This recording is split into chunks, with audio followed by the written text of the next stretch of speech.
Berkain Indonesia Bali menggelar Year End Party 2016. Acara yang dihadiri Bupati Banyuwangi, Abdullah Azwar Anas ini merupakan bentuk kecintaan komunitas cinta berkain Indonesia Bali terhadap budaya Indonesia.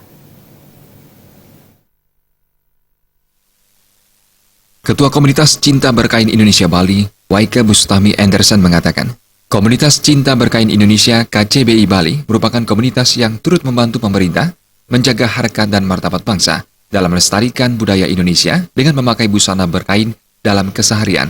Busana berkain yang dikenakan tetap disesuaikan dengan fashion masa kini dan acara yang dihadiri, sehingga tidak ketinggalan moda. Acara kali ini rutin digelar setiap bulan. Acara ini istimewa karena digelar pada bulan penutup tahun 2016 yang diisi dengan temu kangen dan perayaan akhir tahun bersama anggota KCBI Bali dan keluarga. Di samping itu, acara ini bertujuan mensosialisasikan program-program KCBI Bali yang banyak bergerak di bidang sosial budaya dan telah tertuang dalam visi misi KCBI Bali. Memberikan informasi terkini dengan program-program kami. Kami programnya yang banyak itu sosial budaya. Dalam salah satu visi misi kami. Dan sosial budaya itu tentunya mengangkat penenun-penenun yang tertinggal di daerah-daerah pelosok untuk diangkat produknya, dibantu produknya, entah kita membelinya atau menjualkannya kepada orang lain. Yang penting kita membantu penenun kain, juga untuk nanti ke depannya kita memperluas sosial budaya program kami.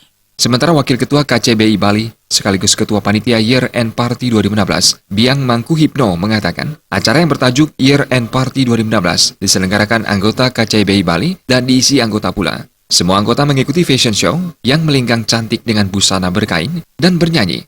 Semua ini merupakan upaya mempererat tali silaturahmi dengan menggunakan kain-kain asli Nusantara. Menurutnya, acara ini merupakan bentuk apresiasi dan kecintaan kepada budaya Indonesia yang dituangkan dalam bentuk mencintai kain dan memakai dalam kegiatan sehari-hari.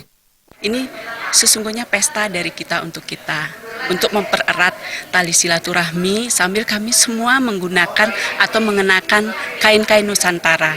Inilah bentuk apresiasi, bentuk daripada kecintaan kami terhadap budaya Indonesia yang kami tuangkan, lakukan dengan melakukan kegiatan sehari-hari dengan lebih banyak menggunakan kain. Salah satu daripada bentuk apresiasi kami, kecintaan kami terhadap budaya Indonesia. Acara ini diharapkan jalinan silaturahmi antara komunitas cinta berkain Indonesia Bali dapat lebih erat lagi. Lebih banyak lagi perempuan Indonesia mencintai kain dengan memakai dan mengenakannya dalam kegiatan keseharian dan mencintai kain secara lebih mendalam. Anggara